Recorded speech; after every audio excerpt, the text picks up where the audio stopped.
Good day mga ka-about. Ang pag-uusapan natin ngayon, it's all about Jimmy Alapag. Ipinanganak noong December 30, 1977 sa San Bernardino, California, USA at nakilala bilang Mighty Mouse at the captain sa PBA at FIBA. Napili siya ng Token Tex Phone Pals noong 2003 bilang 10th overall pick ng first round. Sa kanyang rookie season, napili siyang All-Star at nanalo sa 3-point shootout.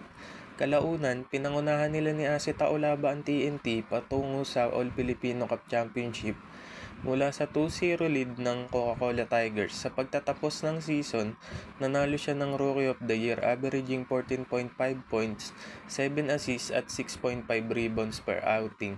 Pagdating ng 2008 season, nakuha nila ang dalawang top rookies ng draft na sila Jason Castro at Jared Dillinger.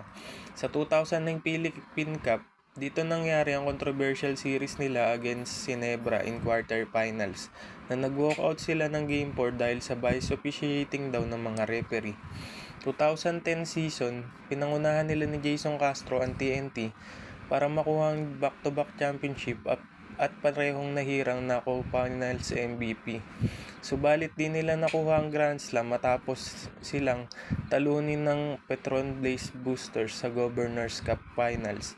By the end of the season, hinirang siyang MVP at tinalo si Arwin Santos at Mark Cagiwa sa MVP race.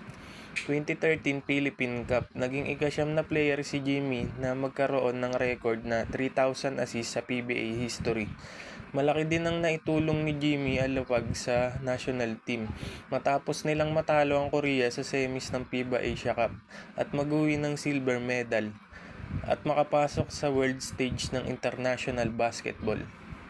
Ito ang naglagay sa Pilipinas sa mapa ng basketball sa mundo. Nag-retire ito noong 2015 PBA All-Star ang kanyang final game at nag-serve na lang sa national team bilang assistant coach at team manager para sa TNT. Pero noong August 2015, bumalik pa siya sa PBA at naglaro sa Meralco Bolts.